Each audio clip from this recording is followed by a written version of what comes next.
Rap Delites. Rap Delites. Rap Delites.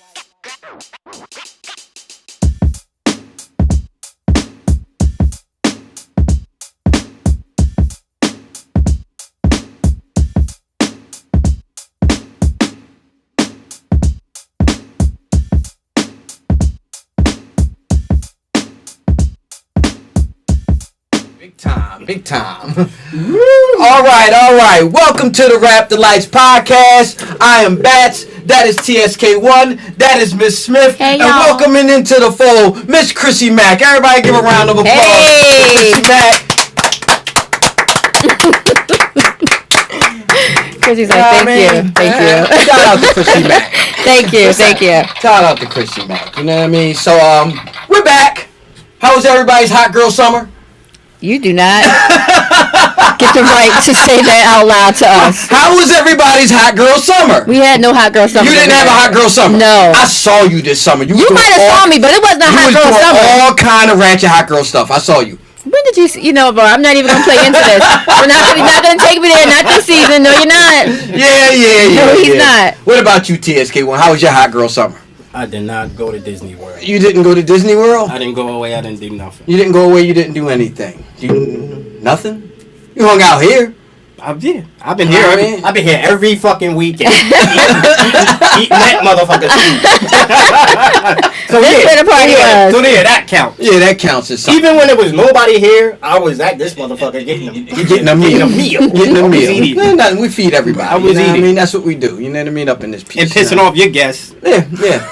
Matter of fact, after the show, everybody, if y'all want to stay and have dinner, we still having dinner and everything like that. Oh, that's you know? nice. Yeah, I know you got. Tell me. Yeah, I know you got gotta, obligations. I gotta all the run, time. you know, but. I run to the boys. Ooh, you. Seriously? You can't stick it right. We still have that? Oh, you yeah. got all this new shit. We still have that sound effect machine. Are you serious? This is my sound effect. Do that joint got a cricket joint on it? Yeah, we got. I think we got a cricket joint on here. I'm gonna need that cricket sound. Yeah. That's your new joint? Cue that cricket shit up. It's something. Oh, you have to cue it up. We got the little scream. We got the whistle. You know what I mean? Get ready for that cricket shit. Money signs and all that kind of stuff like that. That's always an effect. The bane of my existence is that machine. Go ahead. I love that machine. I need to have that machine every day of my life. Yo, I'm having a hot girl summer in this joint. I'm hot. You can have some of that. No, I'm good. I just got energized. You better. Trump, come on, be a man. It is as good as I remember. All right, let's get Chrissy. How was your summer? I don't work all summer. Okay. I don't acquire 2 artists, built like 4 websites. That's dope. Work. I've been working. She been putting in work. She making us all look like slackers. All the India Pale Ale I done drank at that Golden Monkey, that shit is as palatable as Golden Monkey. When it's cold.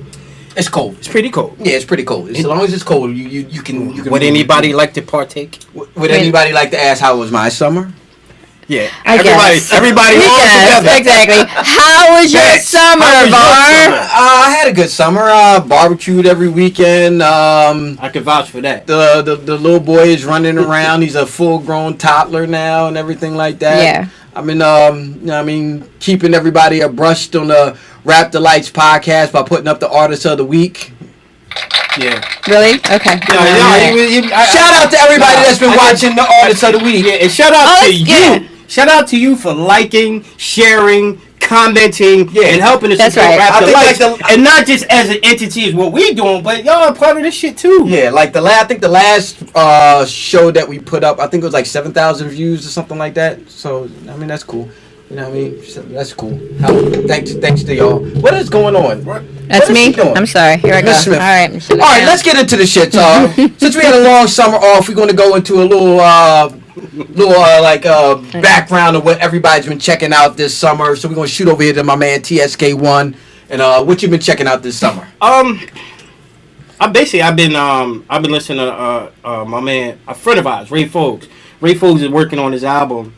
And, Is the new album done? It's not out. Okay. It's not done. It's not out. It's not mastering, nothing like that. But I've been really sucking that up, and it's an amazing project. Not only, and I am biased. I tell everybody, I am biased because that's my man's. I just walk to his house right now. Our man's. But yeah, I know Ray.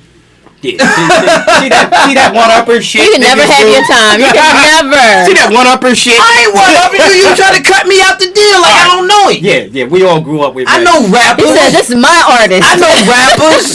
So anyway, Ray's work after a long period of time. In the '90s, Ray recorded with his group from a group that he met in school in New York City. A DGO. So after a long period of time, Ray decided to go back in the studio and record an album entitled "The Old New Niggas." So I got an advanced copy, so I've been really sucking it up. I'm proud of son. Mm-hmm. You know, this is a really good project. He said he had a lot to say and he said what he wanted to say, and that makes a good album. Yeah, shout out to Ray. And other than that, I've been just discovering like new material, new to me, but it's not new artists. Mm-hmm. Like I got up on that Chris Rivers. That Chris Rivers, his latest project, GITU, which you sent me the link to that. You sent everybody. The greatest in the world. That's what GITU stands for, and it's an amazing album, yo. It's like it really spoke to me because not realizing that that this man had a deep story to tell that I could relate to, dealing with sometimes depression and love and hate and pain and so on and so forth, and it resonated with me. So I really love this album. But the title track that stuck out for me on this, that really exploded for me, was Wolf Mode. Wolf Mode. Yeah, he said a lot on that track right there. So. I'm glad T-Ske wouldn't always bring to the light a lot of new shit, you know what I mean? So I like a lot of shit that I probably would pass by, you know what I mean? So and even stuff that I know that you fuck with. And lastly, I got put on just from being around people. I'm like, yo, who's that? I got put on to Isaiah Rashad. Ahmad Rashad? Is it Rashad or Rashad? Isaiah Rashad, you know the crew with Isaiah Rashad. Rashad or Rashad? Rashad. One of them motherfuckers. Like Ahmad Rashad. So that brother I didn't realize, I was like, yo, that shit is good, man. Yeah. And it's just real amazing. He had his crewmates he down with Kendrick in it. Okay. And I didn't know that shit because I'm not a big Kendrick fan, but this right here, it spoke to me in the room. I was like, yo, I fucks with this, and I've been the Black Hippie crew fucking day. Black Hippie crew. That's what they do. Kendrick, Schoolboy Q. Yeah. All of those. Yeah. And it's an awesome feature, like on that. It wasn't like that before. Scissors down with them. Right. Exactly. Yeah. They all like when you might listen to an album or one song. But when you get to that last track, it'll continue on title.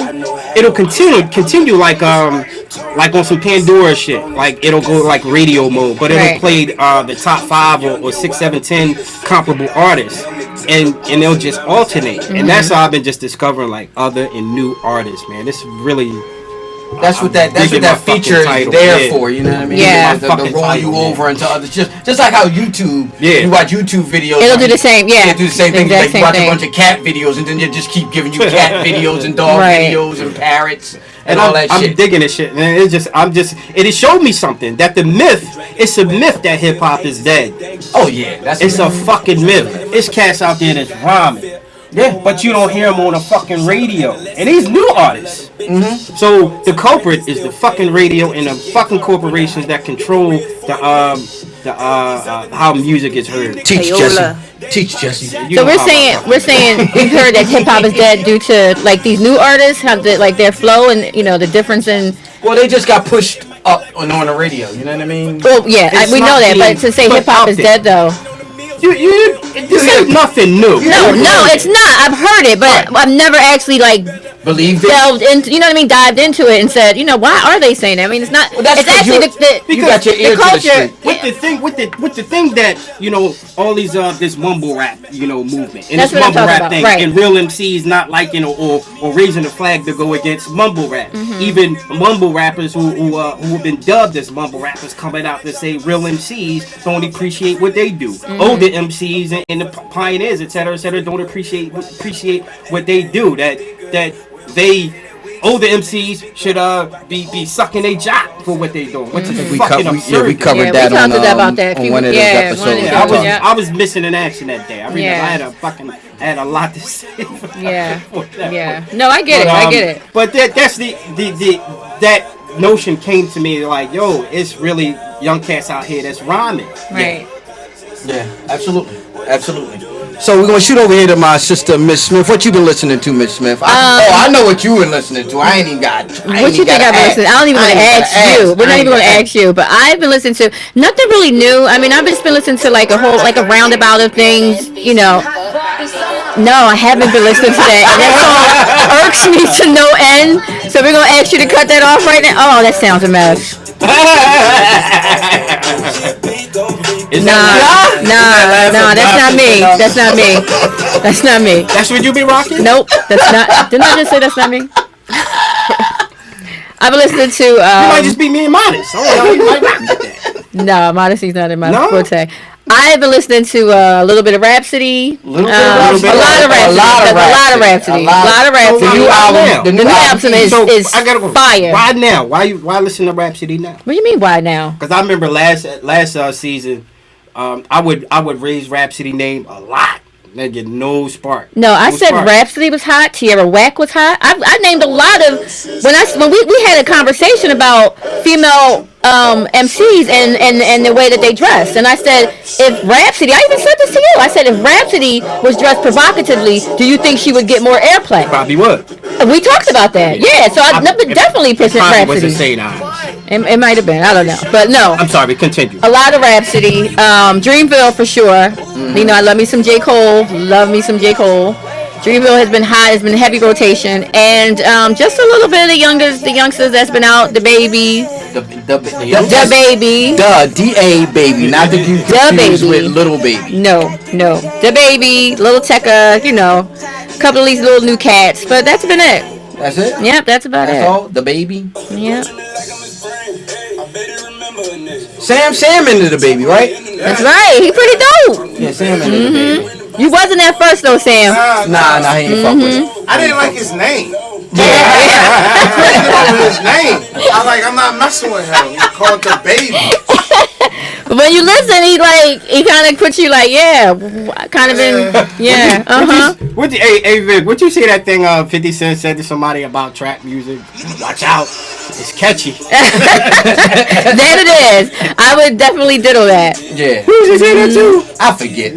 50 be all over the fucking place. Watch out, this shit is catchy. This shit is catchy. Yeah. But it's not hip hop. Yeah. It's not boom. It's not boom bap. You know what I mean? Definitely not. So, Chrissy Mac. C-Mac. What's going on? So what you been listening to, Chrissy Mac? This summer I've been listening to, obviously, my artist, Leatherface, Square Root of a Kilo, RJ Payne. Yeah. I got a new artist I'm bringing out, Big Brick. He's got New York Weekend 2. Yeah. Did you hear New York? I might have. I've been so busy. We working on campaign in New York right now. No, but I seen some of his stuff that you put up, and I was like, yeah, I fucks with this. Yeah, he fired. He fired. I don't co-sign no bullshit. I said, word, Chris, he fucking with this. Right. I said, ooh. Yes. The plugs I met. Oh, yeah. And listen, Benny was just in town. Yeah, I know. Like 2 days, sometime this week. Like Wednesday, I think it was. Benny was in town. Show? Yeah, he had a show? Okay. Yeah, he had a show. Yeah, Benny was in town. Shout out to Benny and Conway and all the rest of the brothers over there at Griselda. You know what I mean? Dope shit. What you been listening to, Big? Oh, I'm still on. I'm sorry. I do that.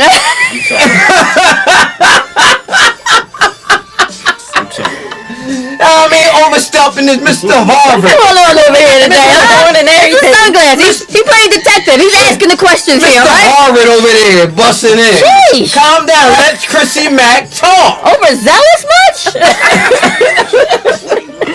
Go ahead, Chris. So, for my throwback, I've been listening to Guilty Simpson, Apollo Brown, Dice Game album. So I got that already going. Was that Wrong Hand? Yeah. I love Detroit hip hop. What you know about this time? Sound good? Sound like You ain't up on it. You gotta get up on it. It's old. It came out 2012, but you gotta get up on it. Sounds like 80s New York hip hop. It does. It's exactly what it sounds like. I think I would like that. No, and I know it's like a lot of things in just regards to suggesting artists. Sometimes we hear suggestion and fucking immediately dismiss that shit. Because I know motherfuckers do that shit to me. So, But I'm gonna try to be, more diligent about, fucking with, artists that people suggest. You know what I mean? I'm sorry. I don't co-sign no bullshit. All right. Indeed. I've been listening to the St. John you was listening to, Miss Smith, Dreamville John, Revenge of the Dreamers, 3. Find out we got something in common. We got something in Bobby common. and Whitney. That's why we be fighting so much. Bobby and Whitney, you know what I mean? So they got that joint was like in the beginning of the summer, the Revenge of the Dreamers Part 3. Yeah. Also, that's down with them is Earth Gang. I don't think I'm familiar with Earth Gang. Earth Gang is down with Dreamville. They on this joint or whatever like that, and they got a joint called Maryland. Now, Earth Gang is like, if you could put, let's say you had 2 kindreds that were from like Atlanta or some shit like that, and they was getting produced by Organized Noise on some like Outkast shit. It's just real like psychedelic. That's what I did. This is Dreamville joint, but Earth Gang joint. You Ty, you're like yeah. That shit came across on that feature on Tidal that I was telling you about. Yeah. And I was like, damn. Like every track was like it was just banging to me. Yeah. You'll definitely every artist was banging to me. So I made a note of that shit. I even put that shit on the playlist. Yeah, you'll definitely fuck with Earth Gang. Earth Gang is dope. So Maryland, the Dreamville John, and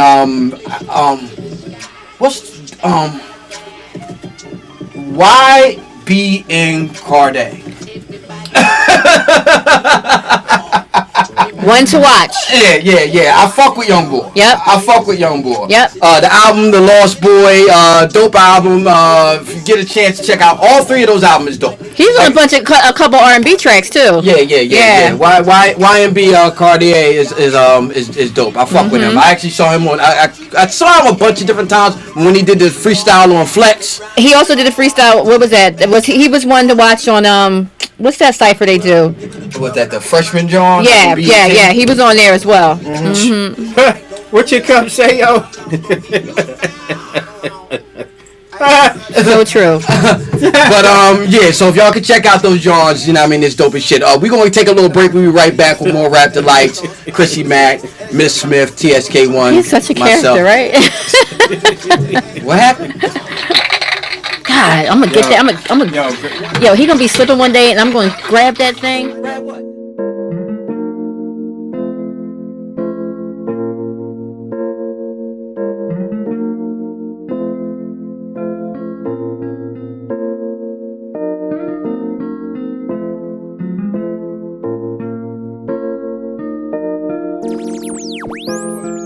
What's up? It's Miss Smith, and you're watching Rap Delight. Chicka, chicka, chicka. I check 1, I check 2.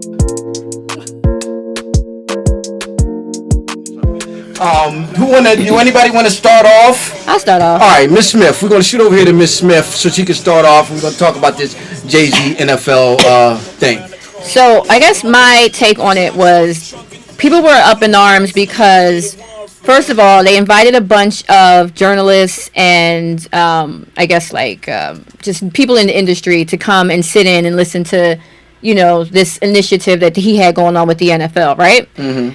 And it was just for me, it was hard to see him just kind of sitting there and just really smug with what's the gentleman's name? I forget the guy. Gradell, something like yeah. And I know I know one of the things that kind of got people up in arms was when he said we are past kneeling. Mm-hmm. And then when he said that, you could hear Roger Goodell say like it was like a smirk, like a you know what I mean, like we passed that. Mm-hmm. And I think that made a lot of people, black people, kind of really upset. Mm-hmm. Like it took it to a whole nother level. You know what I mean? Mm-hmm. I also believe that it's just hard for people to kind of understand where is this coming from. I mean, even in ape shit, he basically said, I said no to the NFL. I don't need you. You need me. Well, you know what I mean? It seems like they do need him. Well, they do need him. But then when you look past that, the whole Travis Scott thing, talking him out of it. You don't need to do the Super Bowl. Things like that. It's like, where is this coming from now? You know what I mean? Mm-hmm. My whole thing is, I want to say, because I've trusted Jay-Z so thus far in the culture, He's such an amazing philanthropist. You know what I mean? Everything he did with Fat Joe, with Puerto Rico, everything he did with 21 Savage, Meek, Wayne. You know what I mean? You wanna hope that he's moving us in a direction that's basically like a sneak attack against the NFL. You know what I mean? Like something big is gonna come out of it that's going to help our cause. Like he did to Dame. Now I thought about that, right? I thought about that because Dame's my man. Dame's our man, right? We fuck with Dame. Dame's our guy. Fuck with Dame. Exactly. But I feel like he did the hand trick. I feel like everybody, people can change. People can grow. I really pray that this is not solely built on trying to reap financial gain, but more so really trying to, like, you know what I mean, affect the cause. And we just gotta wait and see. With a multi-billion-dollar corporation, umbrella corporation like the NFL with multi-corporations, the 32 organizations, their bottom line, their main product is people. But they needed him to push that. They were missing those black people, so they needed Jay-Z to welcome them back. And in a sense, it kind of backfired. They're missing what black people? That play on the field? That's no, the not play on the field. That watch the advertisements. That are watching the show. People that have said, "I'm boycotting this. I'm not buying a jersey. I'm not going out and buying such and such." Said athletic wear that boasts my team. I have not come in contact with many of these people saying they boycott. Yeah. Like, most of these. And that's the shit that most of these motherfuckers. We talked about black people not boycotting. Most of these motherfuckers wasn't boycotting. Yeah, no. And that's why I'm getting ready for that shit tomorrow. Yeah. And that's why I'm like, when motherfuckers was crying about Jay-Z, I'm like, yo, y'all motherfuckers was still watching that shit. Yep. Them niggas was still playing. Right. Like, my thing is like this. All right. Matter of fact, you want to say something, Chrissy, before I get on the phone? Before you stand up on his soapbox. Yeah, before I get into the shit. So go ahead, Chrissy Mac. Do you have an opinion on the whole Jay-Z NFL thing? I mean, he said he's not a businessman. He's a businessman. You know what I'm saying? Roc Nation, and then it's going to go into the other topic we have coming up later. They're in it for the money. They have artists that pulled out of the Super Bowl because of that. The artists got 360 deals, which means Roc Nation gets cut of everything they do, including Super Bowl shows. The NFL needed him, you know, as you're saying, to kind of push this under the rug, get past this. At the same time, he could be sliding his way in to infiltrate into also an acquire a team, which we know he kind of wanted to do as well. Yeah, him and Diddy. Yeah. I mean, even if he did not do this, the NFL wasn't really losing because, like you said, people were still watching, people still buying. Like, they wasn't really losing out. Nah. Either way. Yeah, and I think he knew that. Like, y'all niggas still buying jerseys, y'all still watching it. And I think he was actually. But all right, one more thing. But for the initiative, though, okay, if you're gonna do the initiative, why didn't you have the Kaepernick family involved? They're not involved at all. So that's the part that's tricky to me. That's the intricate part to me because I don't know the details of that. Because Colin Kaepernick is being very hush-hush. I even want to know, what's the details behind his settlement? Like, why aren't you speaking out? Why aren't... His girlfriend has been way more vocal than he is. And that's why I don't like that whole thing. Like, yeah, there was conditions. Like. Yeah, there were conditions. Kaepernick... I'm going to go on the record and say he ain't getting no fucking job in the NFL ever again. Forget about that. Yeah, I mean, that ain't going to happen. That's not going to happen. So if you're going to sit back and wait around for that going to happen, that's stupid. You know what I mean? That's never going to happen. He's not going to work in the NFL again. He took his settlement, he's doing what he's doing, or whatever the case. But how does that make you feel? How does that make you feel as a black man, knowing that he was standing up for the injustices that we see every single day? How does that make you feel? That's where I was about to go in. Have at it. Colin Kaepernick got sold out by every single black player in the NFL. Yep. In the NFL, not Jay-Z. Right. Every black player, like remember on the and I hate to say the movie, but remember on that movie? I don't know if anybody's seen the movie Planet of the Apes. Yeah, the original. No, not the original. Which one? The newest ones. The newest ones. Where and it was like I think the last one where Caesar is talking to the other apes or whatever like that, and he's like. He took a stick and he broke the one stick. He said, you can break this one stick. And he said, but if you put a bunch of sticks together, you can't break them. If it's the black NFL players are like 90% of the NFL. Yep. If every one of them said, I'm taking a knee, you can't fire us all. But them pussies didn't do that. It's them. They're the reason it's just like with me and I got a job at a union. So if I got a job at a union and we say, all right, we're going to do a case of action, we're going to say everybody's going to do this today. The whole union does it. We all sit out. We all do it. We don't. None of us. And don't go against that. Don't go against that because we're all apart. They're not going to fire us all because it's tens and thousands of us. Yeah. They sold Colin Kaepernick out, and they made him a sitting duck for the NFL. Right. Not Jay-Z.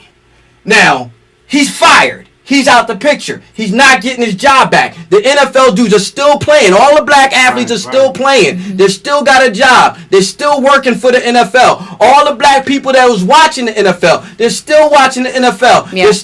They're still buying jerseys and shit like that. Jay-Z sat out and he said, "All right, y'all want me for the Super Bowl? I'm not going to sing and dance for y'all. I'm not doing that. You know what I mean? But I get my other artists too." Yeah, he said, "But I'm gonna pull in.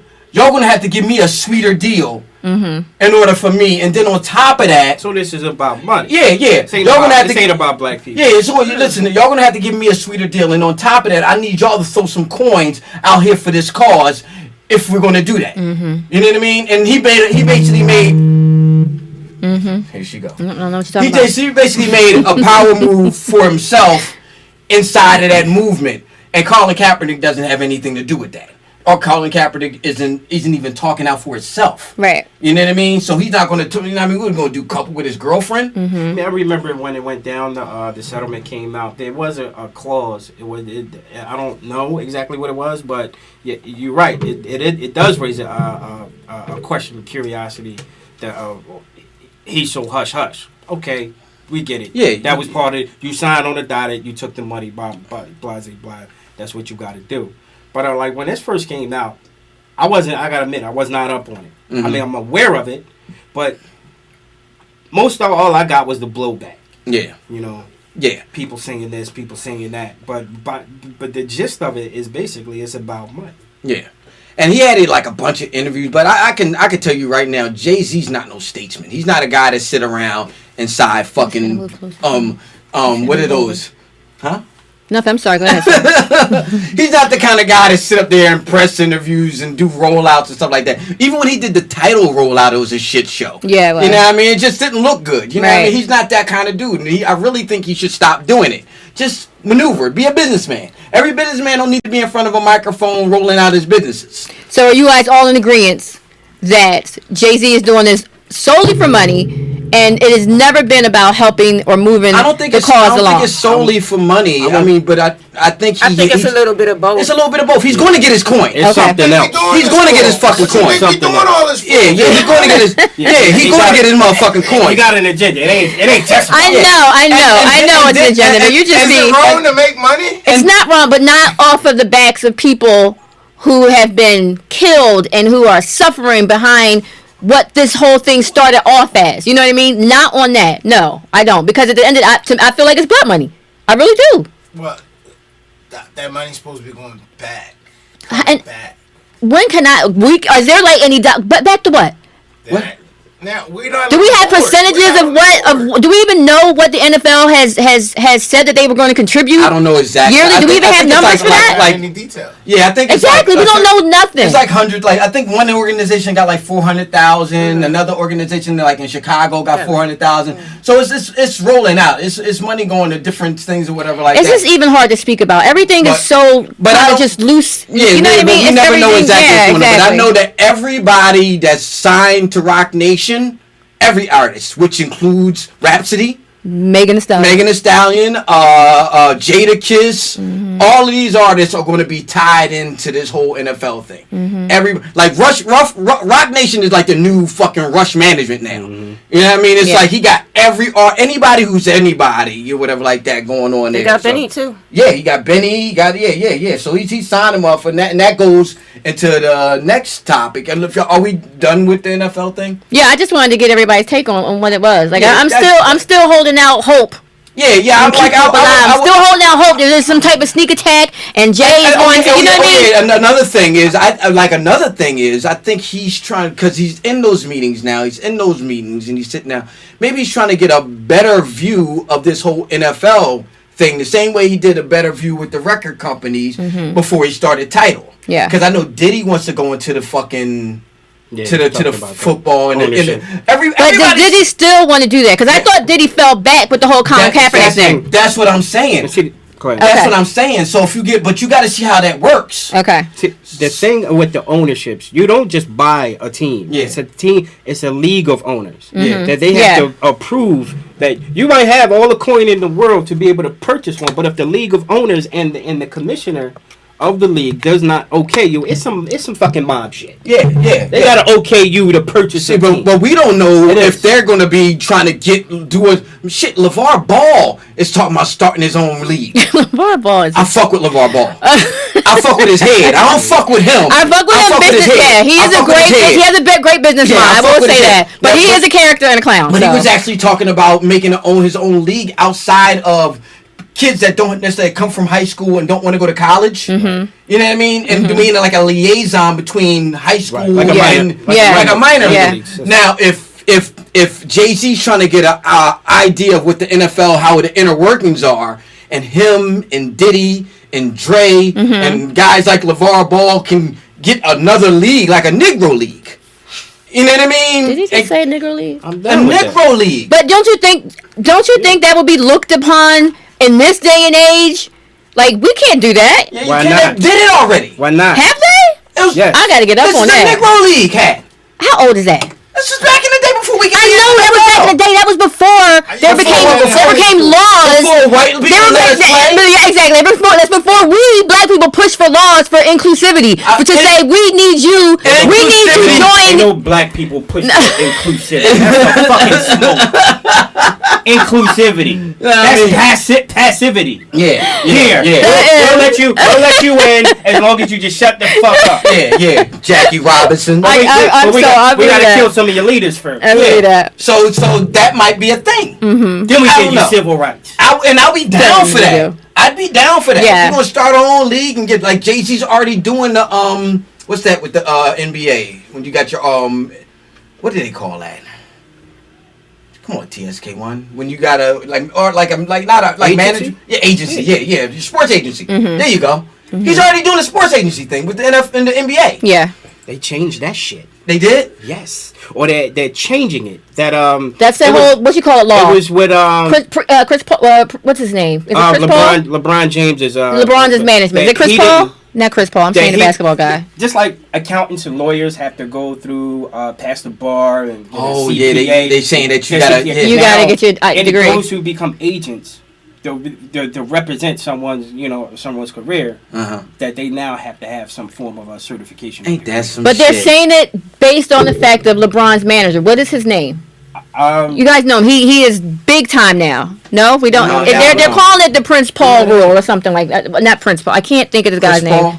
Is it Chris Paul? I don't know. I don't watch sports. I listen to music. Okay. All right. So now, but basically, they said what's the term? Either not that he could be his agency based on his work or on his current work without this degree or the certification. That the question is whether this new rule that he will be allowed to be grandfathered in. Mm-hmm. They're saying no. Wow. You know what I'm saying? See that? See how they change the rules? And this affects Jay-Z as well. Yeah, you see how they change the rules once you learn them? Mm-hmm. Yeah, that's some bullshit. But even the thing with the NFL, with your analogy of if every player would have stood up by taking a knee, with Colin Kaepernick, this would have possibly benefited the entire league, all players, even those are Caucasians. Yeah. That this would have forced them to the table to renegotiate their players' bargaining union. Yeah, absolutely. So NFL contracts are not guaranteed. Yeah, that's the thing. So we're gonna take a little break. We're gonna be right back. More Rap Delites, more T-Ske1, Miss Smith, Chrissy Mac. You know what I mean? This is shit. That's some shit. Yeah. This was bothering me. His name is Rich Paul. Rich Paul. Yeah, Rich Paul. Thank you. I was gonna. It was gonna kill me.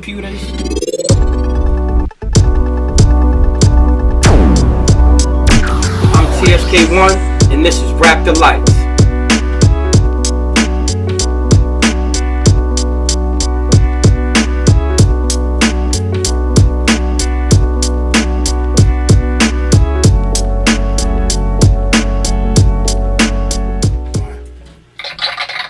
Welcome back to the Rap Delites podcast. I am Batts. That is T-Ske1. That is Miss Smith. That is Chrissy Mac.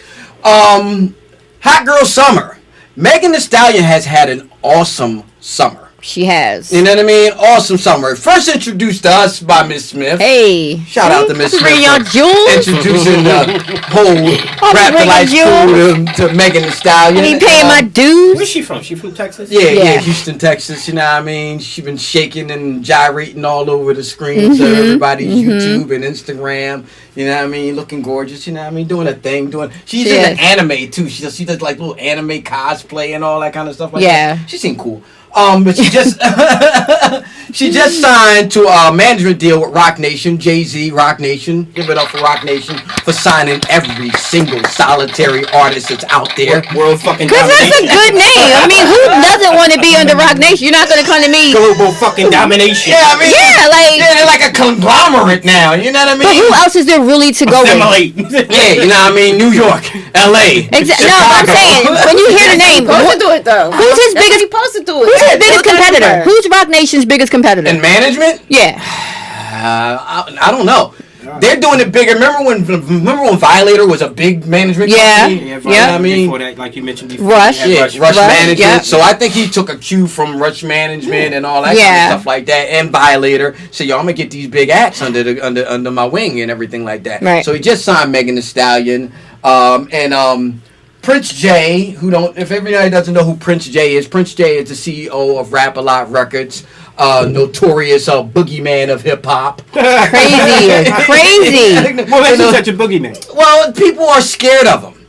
At least you're like a bully. Yeah. You know, because remember he stepped in with that whole Drake and Pusha T beef. Yeah. So I shut that down. You know, Drake didn't want to get down in the mud with hogs. So we gonna shut all that down. You know, that's how they talk. That's the way. Is that how he was? Yeah, they shut it down. I equate him to Big Red from the Five Heartbeats. Like he's holding niggas outside the window. That's from 9 to 5. I think that's who he may think he is. So when Jay-Z signed Megan Thee Stallion to a management deal with Roc Nation, she's actually under the record company 1501 Record Entertainment, or like 1501 Records.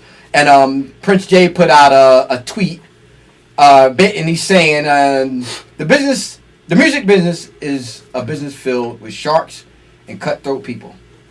So congratulations to the homie Carl Crawford, owner of 1501 Records, for breaking your first artist, Megan Thee Stallion.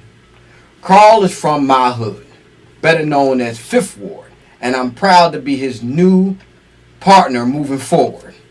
Surprise to all those who plan on taking something from him. Good luck with that. This is just the beginning. This nigga Suge Knight of Houston. The Suge Knight of Houston. So you got a picture of Suge Knight. I'm not Suge Knight. Oh yeah, exactly. I see that picture. You got the picture of him and the brothers sitting there together, whatever like that. So I guess he basically stepping in like, yo, Jay-Z, watch yourself. Damn. You know what I mean? Don't try to take with this man. You know, we can work together, but don't try to do nothing shicey. How you feel about that, T-Ske1? I don't know, man. I hate you. Jay-Z saw that tweet and he was like, I don't know. When I was reading that yesterday, when you sent the... Who sent the link? You sent the link? You sent the link? I sent the link. I was reading that, and honestly, I was thinking, now is when you cue up them crickets. Well, we all know that the music industry is full of killers and people that get Pretty you much. whacked out. And Always, all that always has been, always will be. Yeah, You know what I mean? But do we really think that Jay-Z is even like... remotely or slightly... I mean, the possible reason that she even had to go to Roc Nation is because wherever she is now, dealing with, Jay Prince and whomever this Crawford guy is, they weren't protecting her or doing right by her as far as management-wise. We talk about financial, maybe gigs. I don't know. Y'all don't know what it entails, but I mean, it has to do something with that. Yeah, well, And now maybe she'll be a little bit more covered and protected under Jay-Z and his slew of, you know what I mean? Good luck with that. Exactly. Accountants, lawyers, everything. Prince Jay said, "Good luck with now that." Now she got this Super Bowl concert she about to do. No, I'm playing. She definitely doing Super Bowl. She definitely doing Super Bowl. Jadakiss had something with the Super Bowl. Yeah, like a Super Bowl commercial. So what was that? Like a closet threat? Is that what? Yeah, like yo, watch yourself. You know how Suge used to do. You won't be dancing in the videos. Nah, come on over to. How you feel about that, Chrissy? It's laughable, man. How you feel about that, Chrissy Mac? About her being signed? Or how about her being signed and good for her, Jay? Good for her. Yeah, I mean, I don't really listen to her type of music, but you know, the Roc Nation, they is trying to snatch everybody up. Their management company is trying to snatch everybody up right now. You know, it is a business. She hot. She had the hottest summer. Mm-hmm. Yeah. Of course, they're gonna go after her. Mm-hmm. Right. About the record companies feeling some type of way that she started with, I could see that too, because I've brought people up from out of nowhere into fame, and you know what I'm saying, it does get different. Yes. Yes. It gets different, you know, when other people start getting involved, you know what I mean, and when you put your everything into something, and people be in their ear like, yo, you ain't gotta do that. You know, come over here, we handle that. Yeah. You know what I mean? Yeah. So it's a double-edged sword, you know what I'm saying? But that's the industry, that's the business. Yeah, that's the way it is. Before you go any further, have we ever explained? I know Chrissy did a show before. Have we ever explained Chrissy's background? We did it on the first one. Do we want to recap? Because people are like artists, and they're like, we can recap it if you want. Yeah, I think we should recap. Tell us a little bit about what it is. Give Chrissy Mac's credentials. Exactly. Because nobody else on this show has credentials. Y'all need to know we are somehow somewhat official, right? Everybody knows me. We are somewhat official, okay? TSK1 has no credentials. Miss Smith has no credentials. I myself have no credentials. Chrissy Mac probably the only one on this show with credentials, and Miss Smith wants her to run. That's right. I want you to shout about. Shout about, Chris. Oh, the film. Yeah, I got the film for those films. I got podcast credentials. I ain't got hip hop. We got credentials. Nobody knew. We've been listening to shit. Yo, listen, the records that I produced, nobody ever heard them but you. Wait, you produce records? Exactly. Exactly. News to her. Exactly. Where's the crickets? Exactly. You know what I mean? See, what happened was I produced records. I need to start being a little more vocal. I produced records for POG. I was there. Jazz G. I was there. Okay. You know what I mean? POG. Yeah. I mean, All purpose in them? Yeah, I produced a record for POG. Oh yeah, we gotta hear back that. in the day, huh? We gotta hear that. I'll play it one day. You know what I mean? One of my better. You know what I mean? We're gonna look you up. We do a producer spotlight. Yeah, you can look me up on IMDb.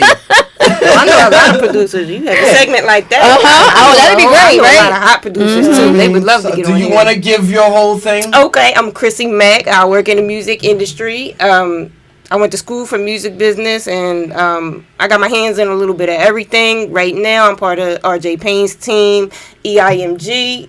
We did this together, me, him, and PA Dre. Shout out to EIMG. Thank you.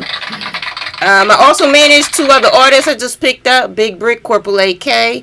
I build websites, EPKs. I do press releases. That's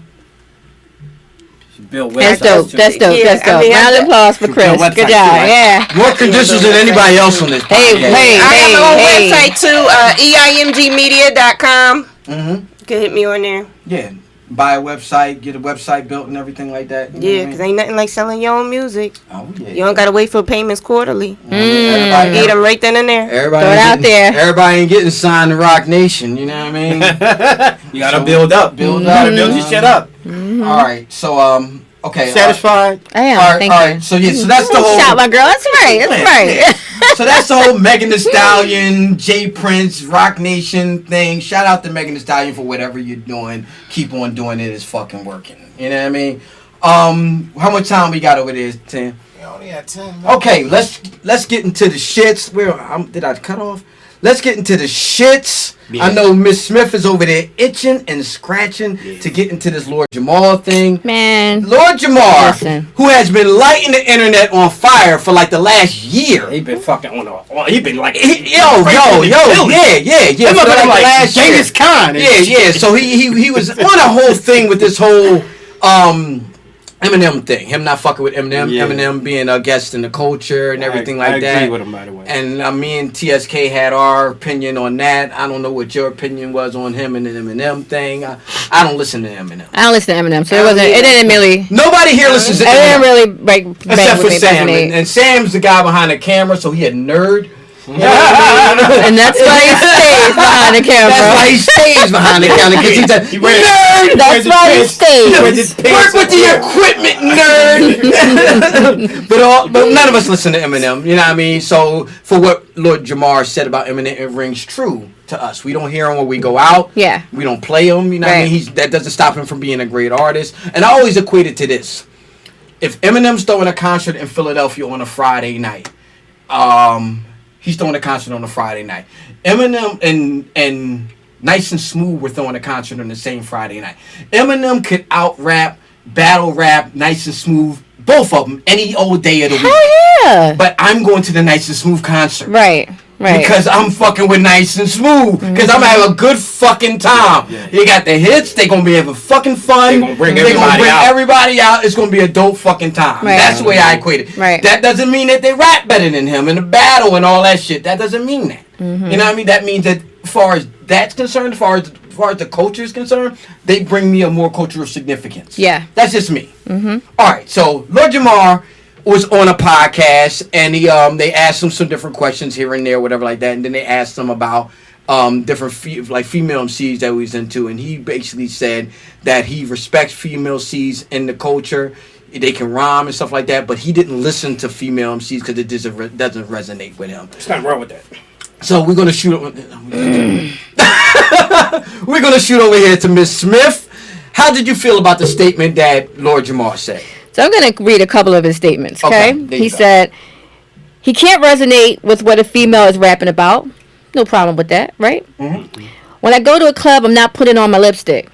You also aren't taking your Tech 9. You ain't putting You might be taking it. You're not putting a razor under your tongue. You're not. It's a lot of shit you ain't here doing. Nor are you out here dropping perks and anything like that. Listen, I've seen motherfuckers walk around with razors under their tongue. But not Lord Jamar. I don't know. Okay. Jazz G used to walk around with a razor under his tongue. Like, niggas was really doing that shit. They still do. That shit is Right. suicide. Yeah. Why would you try that? Yeah, That's another way. That's another show. Hold on. They still do it. Yeah, I know people that still do people it. do that Hip hop. shit. Listen, that's real.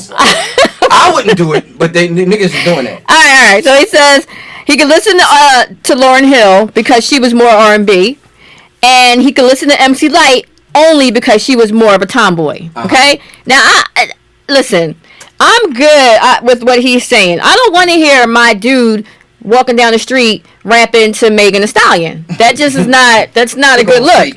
My son was actually, my 16-year-old son was actually singing it too, and I was like, nope, don't. Let's cut that one out, okay? So I understand that, but to say that I would never make the statement that this is not real hip hop because they are a female is like total shit to me. What did he say? What did he say? Did he actually say? He actually said, Get the whole I thing. would not ever make, no, that's my statement. He said, I have to go back to it, but I was just writing my notes. I'm writing my notes, but he made the statement and said, quote a guy, no. He made the statement and said that it's not real hip hop to him. And I said I would never make the statement that a female MC could not be categorized or said to be real hip hop. Has he not? And he said, I listen to positivity. I listen to some shit that's misogynistic. I listen to some rap that, has Everybody does. Yeah, exactly. So why does that have to discount? Have you not heard? We just talked about a Rhapsody. Mm-hmm. Rhapsody is speaks nothing but positive shit. You know what I mean? Mm-hmm. Why would you make that statement without literally going and seeing what was out there under the female realm of rap? Yeah, I could see that. As I was listening to it, I could add on to that. I could add on to that because in my opinion, maybe unpopular. I may be the Lord Jamar of this podcast. You're gonna take TSK one. Damn it! No, go ahead. I've been known to go against the grain, but I feel what he's saying because even though I'm a female and I'm a hip hop head, I'm gonna keep it real with you. There's two female rappers that I like. The majority of it is men that I listen to, and it's not exactly what they're saying. I mean, they could be saying dope lyrics, but it's the vibration that you resonate with as well. Like if I'm doing 100 miles an hour down the highway, I don't want to hear a female voice. You don't want to hear Lil Kim hardcore. You don't want to hear Kim hardcore? Remember we had this I never liked Little Kim. Oh, Chris, I'm gonna need my seat moved. I'm gonna need my seat moved. Come on now. I'm gonna need my seat moved. Say it loud. Damn it, Chrissy. I used to move away from this guy. Say it loud. That's that breaks my heart. Rough shit I'm fucking talking That about. breaks my heart. Go ahead. I mean, like, it's because music is an extension of the soul. You know, like everybody. That's what, you know what I mean. When I meet somebody, show me your playlist. That's what I'll know more about you from your playlist than us having a fake ass conversation. But that's you though. But that's everybody's going to like what they resonate with. Like I work in hip hop. It doesn't mean I like everything out this hip hop, and I'm not going to say that I do or pretend that I do just to keep everything smooth because I work in hip hop. I'm gonna keep it 100. Right. No, that's true. I'm not knocking anything that he said besides the fact that it can't be categorized as real hip hop. Well, he said the females is kind of, he said R&B. He said hip hop was mostly male dominated. I watched the interview. He said yeah. And like, you know, the feminine side kind of took over. You know, R&B is their strong points. I didn't agree. That's what he said. In the thing. You know, he ain't say females couldn't be rappers or that he didn't listen to them or didn't like them. He just wouldn't go out of his way to listen to put it on. Like that. And that's everybody's personal opinion. Yeah. As he was talking in the beginning, I was like, "Fuck what this nigga saying." I was like, yo, here we now up till now, I agree with him. But as he was going, I'm like, yeah, I see what he's saying. I see what he. As he was going. He said some shit that was like real fucking hyperbolic and extreme. Then he brought it and he explained it. I'm like, yeah, he brought me around. I can see that. Then he went on and on again. I'm like, this motherfucker is talking himself. Like he's like he's talking as deep in a puddle of quicksand. Yeah, but that's what happens when people aren't used to public talking public. You know what I mean? Right. Everybody's not used to public talking. People that talk public, they have it's a way you do it. You know what I mean? And most people that get on a microphone, they don't know how to do it because he made his point. Yeah, but he should have stopped at that point. But then you got somebody that kept going. Yeah. But then also you got people that can't interview doing interviews. Sure. Yeah. And now you got somebody that's not used to public talking public. I think she was taken aback. She was taken aback by that. She did not really taken it back, and she took. She was taken aback. Yeah, right. Because she's a female. Yeah. I admire you from Brand New Then as one of the dopest MCs from the dopest crews in hip hop history. Right. You want to say this? Yeah. Oh, so then she started going into it. But he also made another statement too. I'm an alpha male. Like, what are you insinuating? That because you're an alpha male, that the other stuff doesn't exactly. He said it doesn't resonate with him because he's an alpha male. Now I believe I agree with that. That he doesn't have to resonate with a female's perspective. The question was asked of him. Right. He said, "Nah, all right." But as he was going on and on and on, and then he was just saying like, because I only like two of my favorite female MCs. It's two.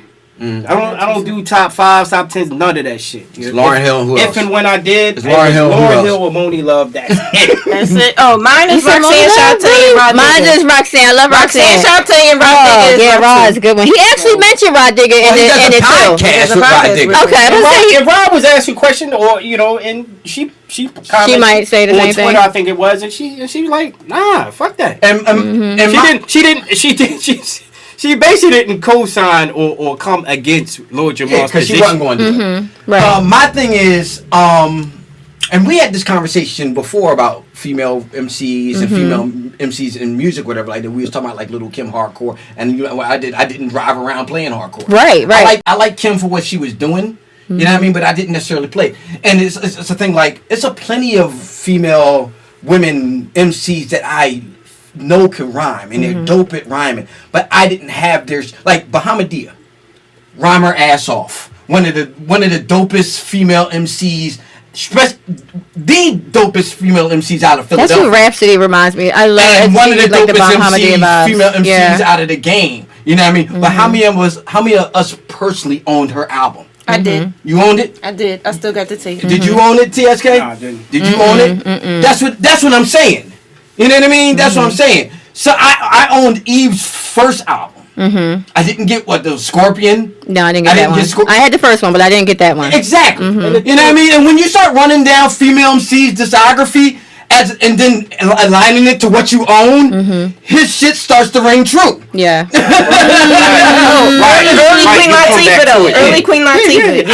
And I would bang, that album. Yeah, I would bang it today. But how many? Latifah had like 5 albums. Huh? Early Queen? Yeah, Early Queen Latifah. Yeah. She had like 5 albums. How many of them do you own?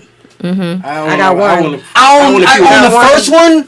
I own Rain. What's that? I probably got the John she went. Yeah, like Rain. I think I got that one. I got like 3 of them. But Tretch wrote that. Yeah, Tretch wrote that. You know what I mean? Yeah. So it starts to like, okay, how many females were you might have fucked with them and listened to the singles, but how many of the albums were you banging? You know what I mean? But that's because it was still so male driven. It was like you said, it's a misogynist industry, so it's already there weren't a lot of and that's why female rappers. Nobody was really trying to claim them or trying to sign them. Jamar was living in that. So even if it's male driven, he was listening to it, so it didn't resonate with him. And that's fine. That's totally fine. He didn't go out of his way to go, okay, you know what? I'm going to go listen to Bahamadia album. But you can't make the statement that it's not real hip hop because you haven't taken the time and steps to go towards. I would say it's not real hip hop. To go look and see. Yeah. I'm gonna pull it up when we done. I'm gonna pull it up. Yeah, I don't think he said that, and I'm not gonna go on the record to say that Lord Jamar said the female MCs wasn't real hip hop. I'll go on record and say it. You ain't gotta go on record and say nothing. I'm just saying, did you get that exact quote? I know. I was making it. All right, I'll give the quote. Damn it! I'll give you the timestamp and everything in the interview. If you can't quote him, I'm saying that I can't quote him. I will bring the timestamp up and everything. Yeah, but I mean, I didn't listen to a lot. Like I loved Lauryn Hill. Like Lauryn Hill was killing the Fugees, killing them. Like she made Praz and what was it? She made them look good. She made them niggas. No, she made them look like a circus show behind her. But even Lauryn Hill, wasn't he making her seem more R&B? And that's why I could listen to Lauryn because she was more R&B. No, he made her first album, her only album, look more in R&B, which it was. Okay.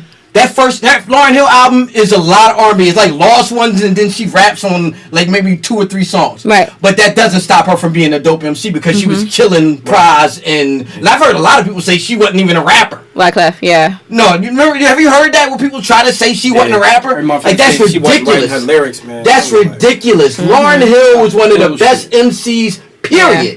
You know what I mean? And that's with Lauryn. It made me just destroy the whole gender thing. An MC is an MC to me. Yeah, and she would take out for me to me many male MCs. Yeah, right. She killed Praz and Wyclef on that fucking score. The score album, she killed them on every song, every single solitary song, every song, except for No Woman No Cry, which she ain't even on. It's just Wyclef singing. You right? Yeah, because she killed it. Because I'm not going to let motherfuckers tear down Lauryn Hill. No way in hell. No way in hell. One of the dopest MCs ever. Yeah. All right, we're going to cut to a break. Rap Delites will be right back. Peace. Let me find this shit. Yeah, you find it. You find the exact quote. If you could, it's like on Casino. When they're like, did he say that?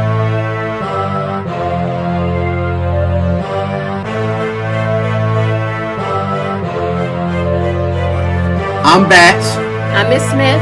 And I'm T-Ske 1. And you're watching Rap Delites.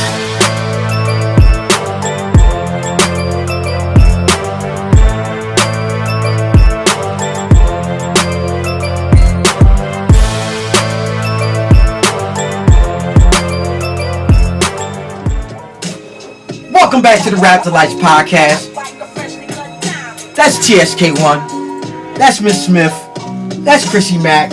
We are listening to the new single for the new Gangstar album, Family and Loyalty, featuring J. Cole. Nobody even knew this shit was coming. Premier and Nas went on. Well, Premier was hitting to it early on his Instagram, and then him and Nas did another thing on Instagram, and then we got this single, whatever, like that. Now the way they're rolling it out is basically these are old verses from Guru that they had in the tuck. Okay. And that was my question. Yeah, they're gonna have old verses that Guru had that they had in the tuck, and they're just putting. I don't know if the music is new or if it's already. Be new. Now I mean, or whatever like that. The music is definitely new because Premier is Yeah, I'm just sure is heading it. Yeah, add some new stuff, whatever like that, and then he's adding newer artists to it. I think Nas is going to be on the album. J. Cole obviously is going to be on the album, and it's sort of like when Big they did that Dead Wrong. Remember they did that Big album with Eminem, which I hated. I hated that shit, dog. Like I don't want to hear Eminem and Biggie when he dead. Right. You know what I mean? Right. If Biggie wanted to fuck with him when he was alive, he would've. That's something different. Yeah. Like when he did the Joe Bones and Throwing Thug or whatever like that. Was Method Man on that joint? I think Meth. I don't know. He might have not. I know the only I know Jay Jay was like nah. He was like nah. I did real records with Big. I don't want to be a part of something like that. You know what I mean? So TSK1. How do you feel about a new Gangstar album coming out with verses from deceased Guru? Rest in peace. I ain't gonna say no. Guru, in my opinion, is one of the greatest MCs ever, the greatest lyricists ever. You know, when people do their top fives, it's the same motherfuckers. But some of the realest motherfuckers on the planet that ever do it never get mentioned. So I gotta question motherfuckers and where they First one to put the stance. 120 in hip hop. Guru. Speaking about the lesson. He did it in '87 before anybody else. That was what the first album. Yeah.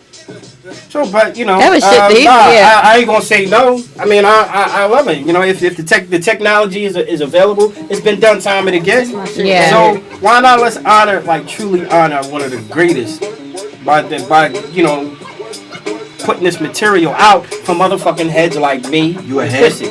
Well, I ain't a head. Sometimes. Miss Smith ain't a head. You so disrespectful, yo. I'm a sometime head. I started this barbecue shit. I can't wait for the day Chrissy don't co-sign your shit. Then it's gonna be like a head like me.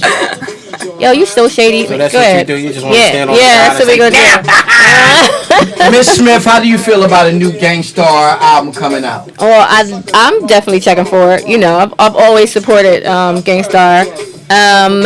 I just hope they do it justice. You know, a lot of times, you know, the artists when they in life didn't put them joints on the album for a reason. So I just hope that they do it justice. I know Nas is involved. You know, DJ Premier. I'm sure he's, you know, putting on some bangers on there. So we gonna see how it goes. He gotta pull out J. Rule and Mal and Dat. Yeah, the pull whole Gangstar out the Foundation. foundation. Yeah. Big Shug. Bahamadia. Why not? I mean, wasn't she down with like she was down with the foundation? He managed that. He brought it. He put her on. Yeah. So why not? Yeah, I can see I mean? that. Chrissy Mac, how you feel about a new Gangstar? I love it. That shit is fire. That clip, Family and Loyalty is fire. Gangstar is definitely in my top 10 for that reason that I told you right there. I've been fucking with them since 1987. But you know, a lot of his verses was personal, and it was about stuff that was going on in his life. Like you could kind of tell by listening to Family and Loyalty, that was about something personal, just like Take It Personal was. So maybe certain things weren't released because of what he was going through at that time. Yeah. All right. So I'm looking for. I want to see what they're gonna do. I hope they do a great Justice, job with it. yeah. I mean, it's not like I'm going. Right. Turn those up to it, right? No, I don't want to hear that. I'm an elitist. I only want to hear Gangstar with Guru alive. You know what I mean? I think we owe it as you know, older hip hop people that were more in tune with Lord Jamar owe it to the Lord Jamar. Not Jamar. You and Lord Jamar, you got a hard one for Jamar. You can't wait to put him in between. I can't wait to look that shit up. I can't wait. But yeah, I think it's because it's just like when they brought out the Biggie joint. I listened to it. I damn sure listened. I wanted to hear it.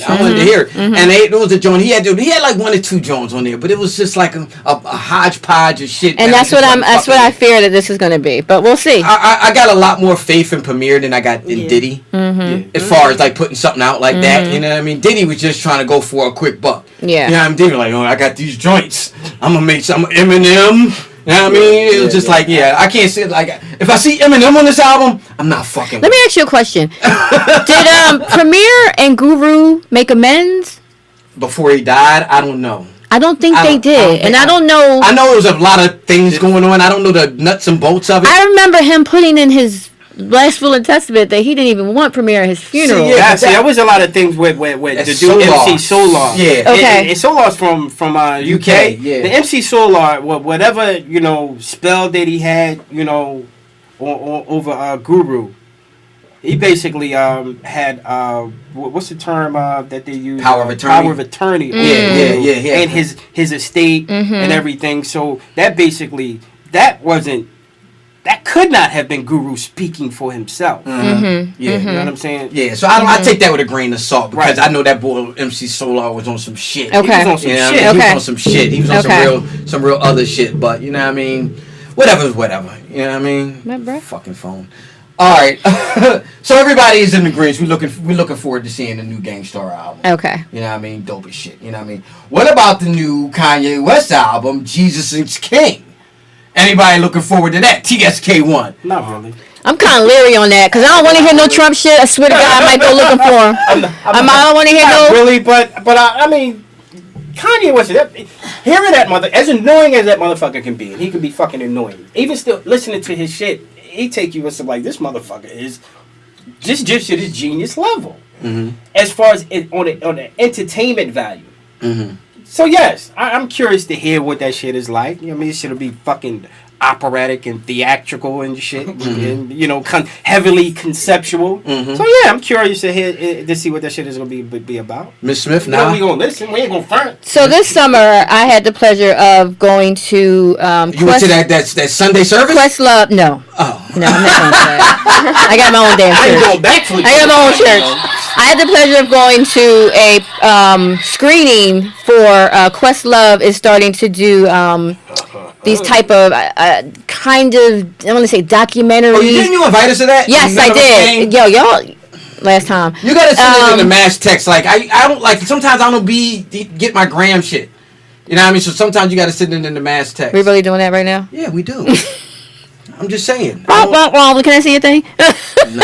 Yeah, she probably won't give it. But I had the pleasure of seeing it, and it was about Kanye's first single. Yeah, no, Jesus Walks. Okay. And it was fucking amazing. Like it really took you back to when this man was like, you were just in awe over his genius. You know what I mean? Like it was amazing. I ain't calling that early, but No, but to go back and look back on it and how he was able to put the track together and bring it all together, it was just like he was before his time. He was before. Think about Kanye because it was like when you heard him rhyme, he just rhymed weird. Yeah, like, yeah. Then he like because he's not He's a producer. He was a producer first. He was a producer first. MC. Right. Yeah, I mean, Dame Dash brushed him so many times when he wanted to become a rapper. Dame was like, yeah. In due time. In due time. Throughout his career of being a producer first, that he would, not being, taken serious as a rapper.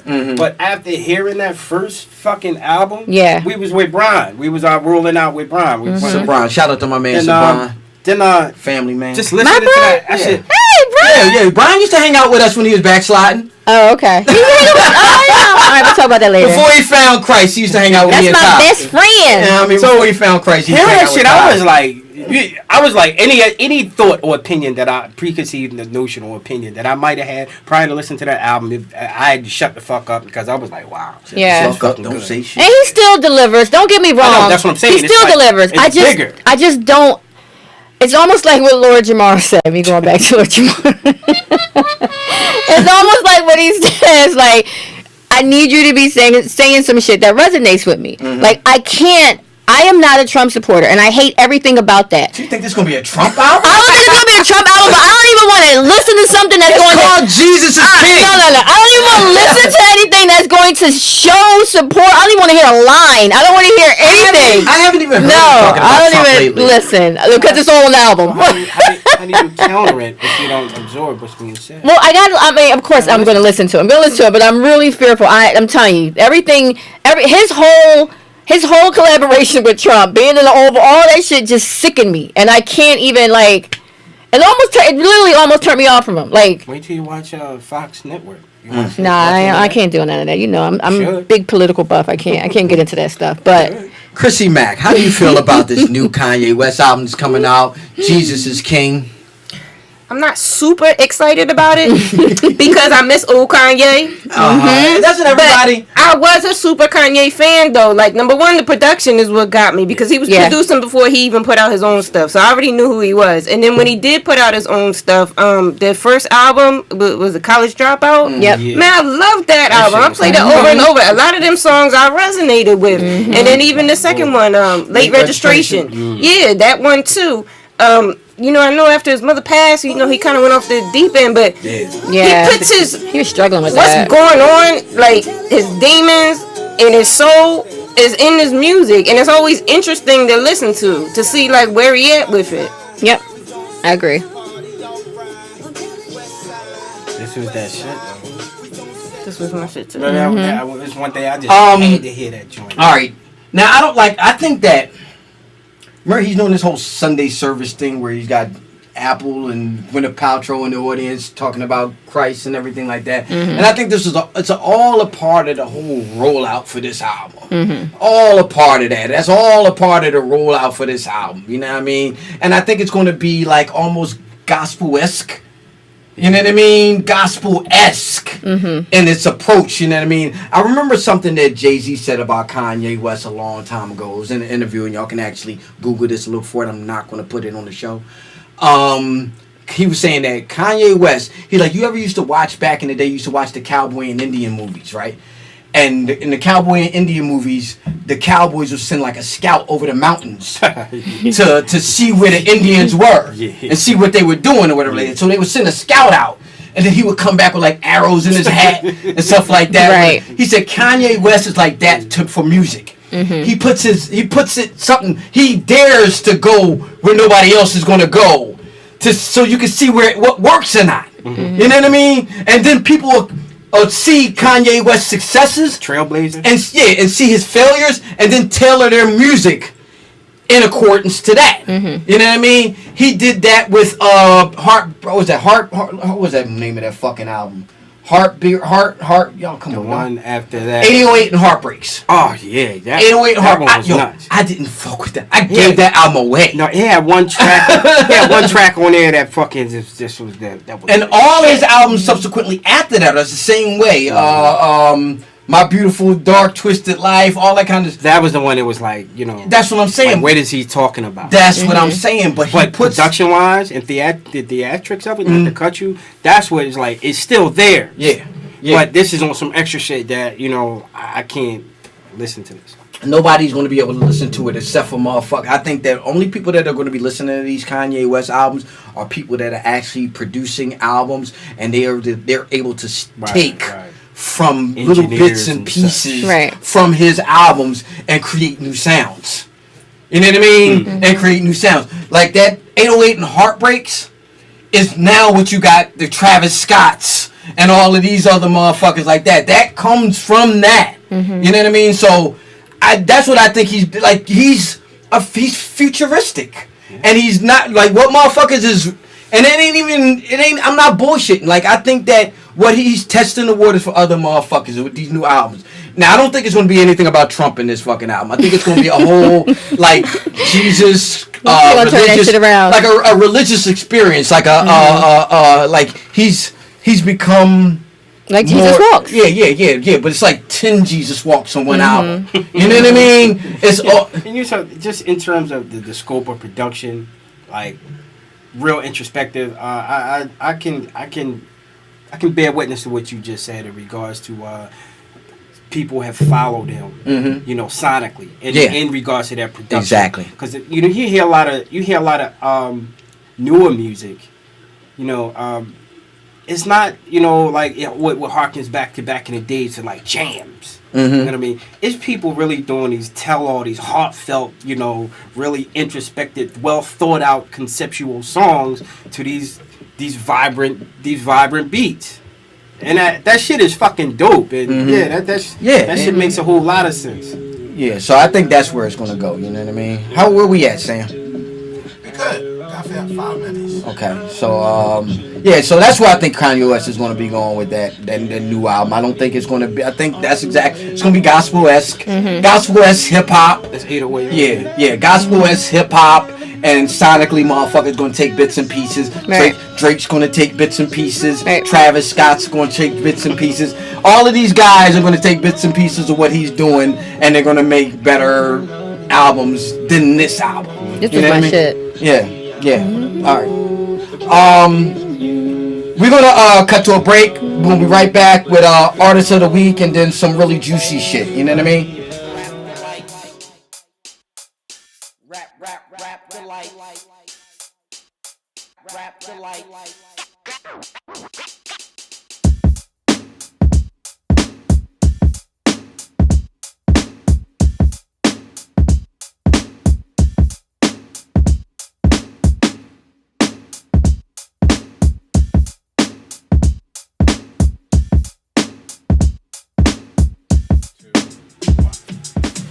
Welcome back to the Rap Delights podcast. I am Batts. That is T-Ske1. That is Miss Smith. That is Chrissy Mac. We're going to get into the Artist of the Week. What you know about this T-Ske1? I love Steady B, man. And back then, like around the way, it was Boob. That was his, his nickname. And his first name was MC Boob. So it was an around the way thing. I heard somebody recently say something about it wasn't. Matter of fact, fuck what that person said. I'ma say it, and I said it on this show that it was cats back in that era that I could see them in my own neighborhood and hear they record on the radio. Who was saying that? You said that. Yeah, you said it. Fuck it, you said it. I told you. Yeah. So I can hear these cats around my neighborhood, and that shit would made hip hop more tangible for me. It made it real. Like it was like wow. It wasn't like. You hearing Michael Jackson on the radio and seeing him on TV, but you ain't gonna ever see that. Yeah, Michael Jackson was out of worldly, you know what I mean? So we're gonna get into the Artist of the Week. Steady B, born September 17th, 1969. That's why I wanted, because his birthday just, passed. Like that. Plus he's from Philadelphia, so we always shout out Philadelphia artists on you know what I mean? Who's a Philadelphia hip hop MC. Came up in the same time as like guys like Schoolie D, Fresh Prince, 3 Times Dope, who we talked about on the show before, whatever like that. From Hilltop, 60th and Lansdowne, get it?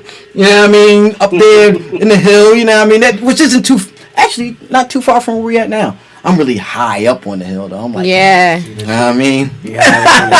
Overbrook. You silenced that shit. But he was like sort of like the leader of the Hilltop Hustler crew, whatever like that, along with brothers like Cool C, mentally gifted and everything like that. Maybe like 3 Times Dope. Yeah, left to that subsequently left the crew or whatever like that. You know what I mean? And he had a cool discography.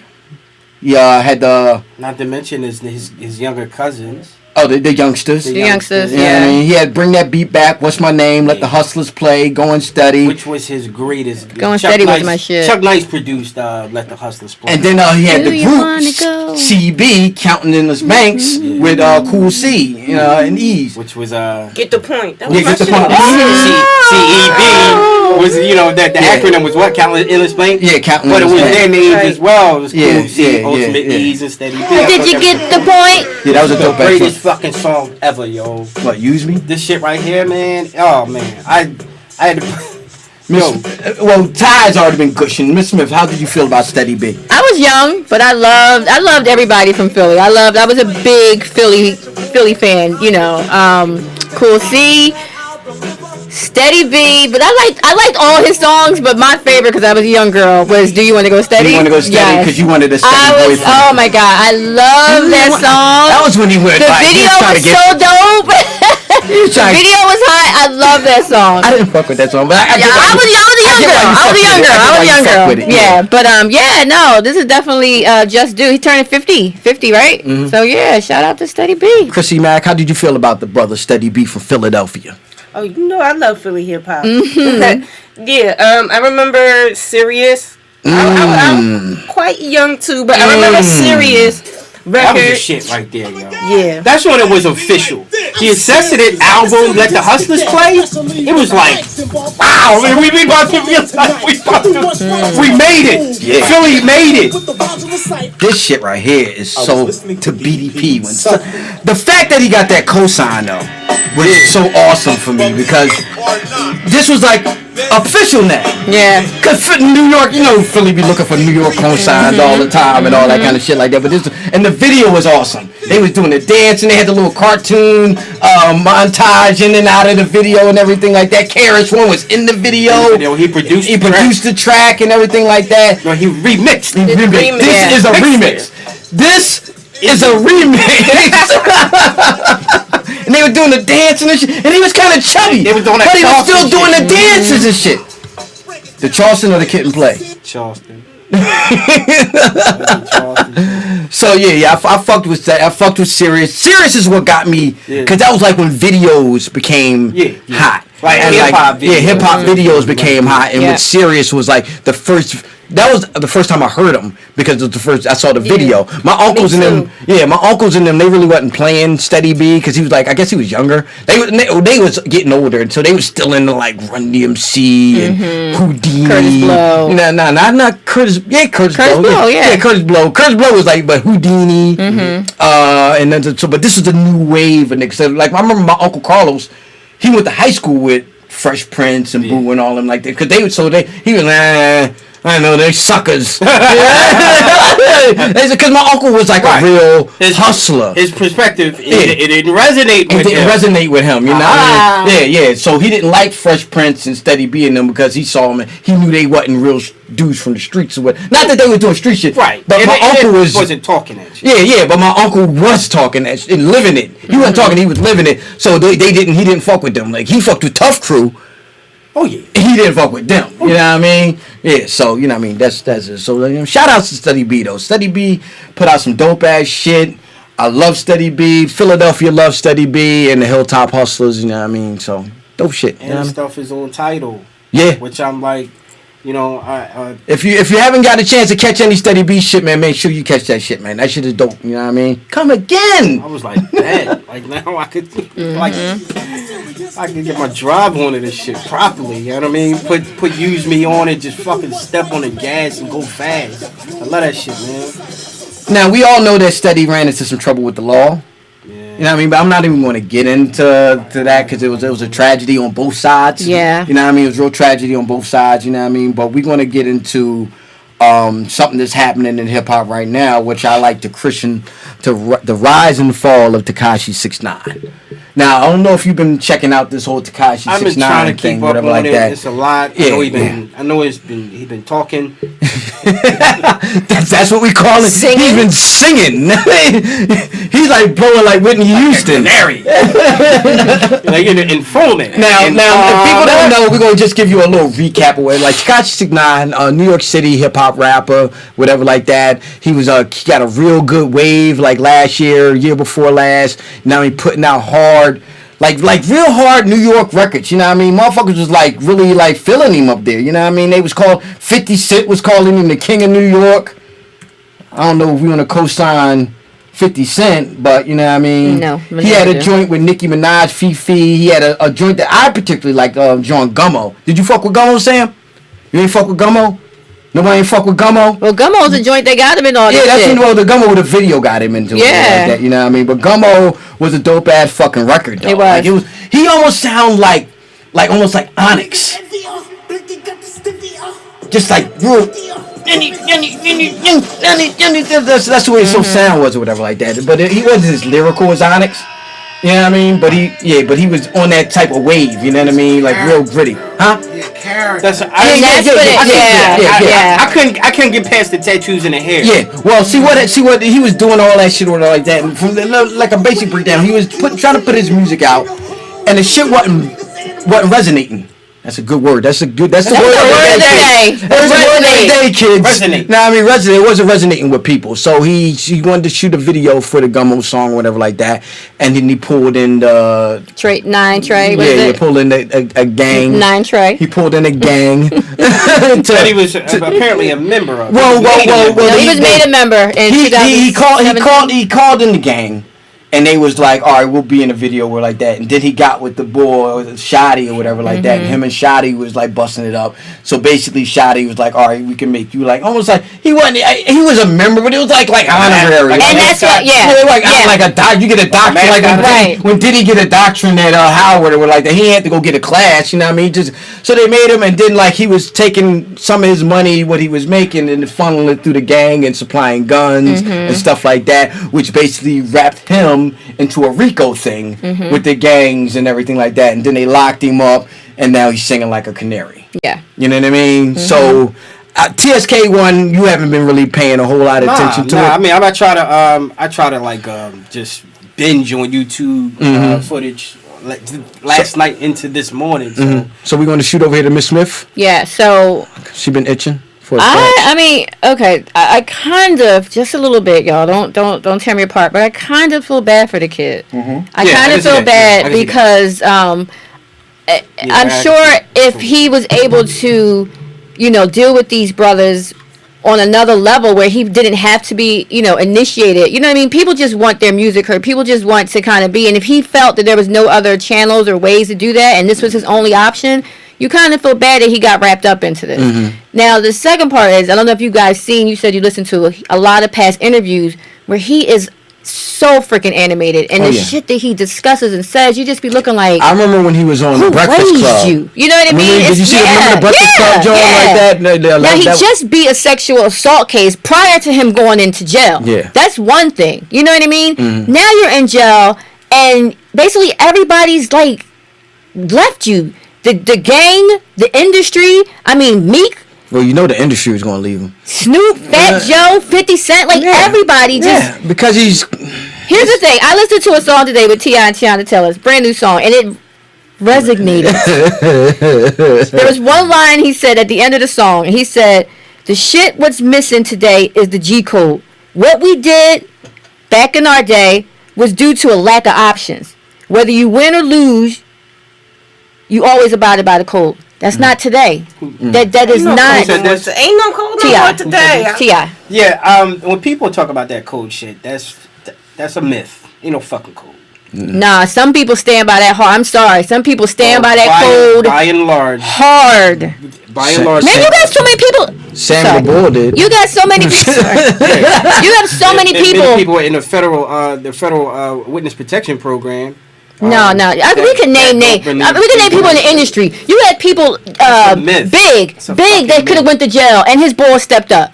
You know what I mean? Like it happens. People like. I mean, it happens. It happens. No, but I think it happens more times than. Like it's honor amongst thieves. It's not. Nah, there are snitches. That's why the name. We have the terminology today. There are snitches, but there are people that abide by old school. What's what I'm looking for? Help me out, y'all. Rules? Yeah, there are people that the code. Exactly, there is a code. The streets. Exactly. That's not a myth, though. Ty, you know that. Did she just go against you? Oh. Hold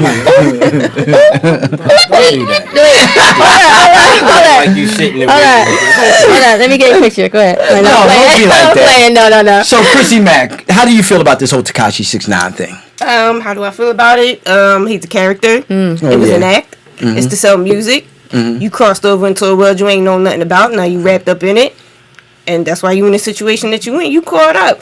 Like, the music industry, you got people that it's entertainment, and you got people that do it for entertainment, like you were saying. You know what I mean? People come out and talk about guns and they moving weight. They ain't never touched nothing in their life. You know what I'm saying? They writing this rap in their bedroom somewhere. They ain't never touch a block. Then you got people that really lived it. And they trying to get out the streets, and they took their street money and put it in the music, and they actually live it. So, if you're going to create that act and get involved and get them as your investors, there's a lot of rappers that got drug dealers as investors, because let's be honest, all that studio time videos, it's not There's a lot of people in the music industry that have people behind them like that. Shit, Frank Sinatra. Had the mafia, not the mafia, but he had people that were connected and stuff like that behind. They ain't giving out bank loans for you to go to a bank and be like, and then you got to deal with. I'm trying to put out a rap record. And if you don't have people like that to have your back, you get into an industry like that, people will screw you over real quick. So you got to have somebody that's going to go in there and say, You know what I mean? Sometimes you need somebody to go in there and say, listen, I need this done. You know what I mean? And I'll go ahead. You know, I'm not.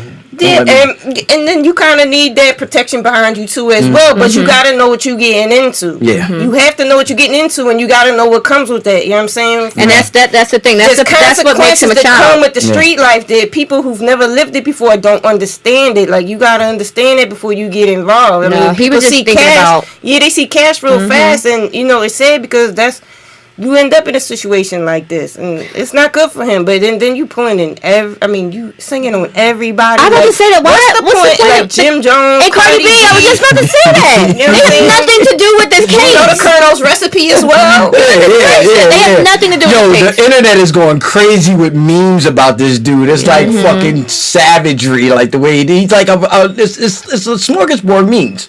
But it's a shame because his family can't even come to the court, to the hearings, because they fear for their life. They don't want anybody from these gangs to see them. Well, so they won't even come and support him. He aligned, and rightfully so. The sad thing, it's like you said, it's sad that he got caught up into a world that he didn't know anything about. Like a lot of people, they get into that world, but they might have an inclination of what this is all about. You know what I mean? They ain't stupid. Like, I'm not a street dude. You know what I mean? I never sold drugs. I never shot anybody. You Allegedly. Know what I mean? Go ahead. Allegedly. That's not me. But I still understand how the streets move. Right. Enough to know that if a motherfucker say, hey, Var, you know what I mean? Y'all doing a podcast, you know what I mean? You want me to put some money behind you?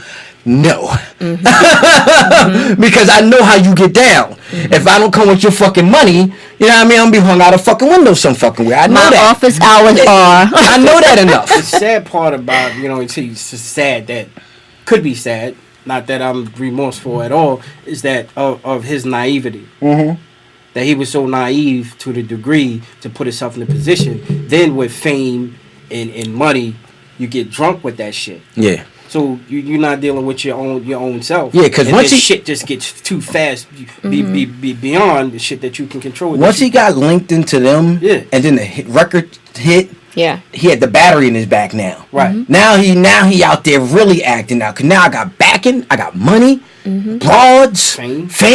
You know what I mean? So now I'm out there wilding. You know what I mean? Now I got these motherfuckers in the back. But he's singing like people are like, oh man, he is up there singing. But I wouldn't even categorize him as much as a rat because he ain't even a dude like that. He not a real gangster. He not so why would you expect somebody that's not a real gangster to be living by a real gangster code? Like that dude is not that type of dude. Everybody knew it. You can look at him and tell he wasn't that type of dude. He was acting out in the videos and stuff like that, but you real recognize real. So here's your responsibility. Yeah, so it's not surprising. I'm not surprised. No, I'm definitely not. That's why. No, exactly. No, we knew responsibility that with these G's. They invited him into. That's their responsibility. Like see, that's the thing about gangsters. Right. You need to know when you're dealing with a square, and need to know like, okay, all right, if we're gonna deal with you monetarily, we're going to keep you away from certain things because I know once the pinch come down that you're not going to stand up.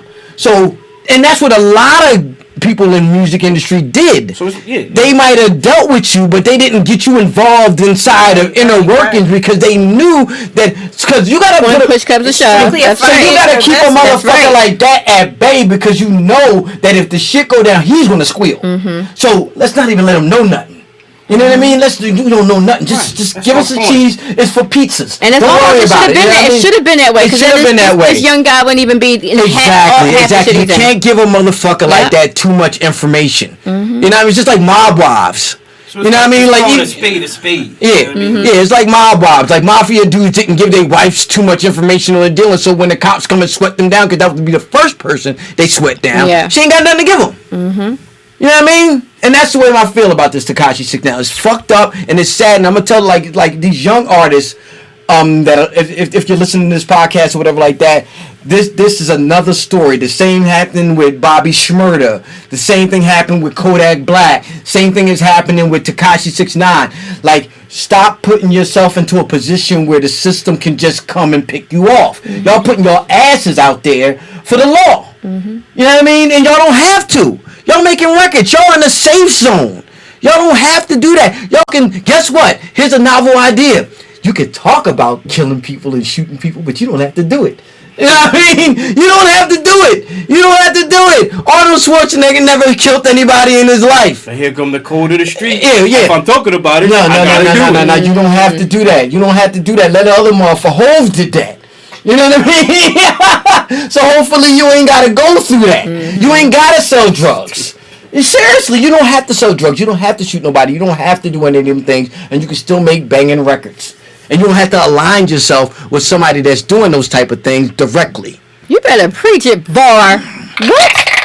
I don't know about handclaps, but I will give you a head nod. You know what I mean? But can we be in agreement on that? I'm in agreement. I completely, definitely co-sign everything you just said. You know what I mean? So anything else to say about Tekashi 69, T-Ske 1? Nope, crickets. I don't have crickets on it. We got to get some crickets. No Yeah, cricket. yeah. Anything else, Tekashi 69? Nah, you went out with a bang. That was it. Anything else? All right, so we're going to wrap up this segment of the Rap Delites podcast. Welcome to season 2. We're back and everything like that. We could check out everybody on their respected IG accounts and everything like that. It'll be underlined and everything like that. We're going to catch y'all next go round, next week. TSK1, Miss Smith, Hey. Chrissy Mac, Toxic Cis Male, Batts, asshole in the flesh. We're gonna be back next week. Peace.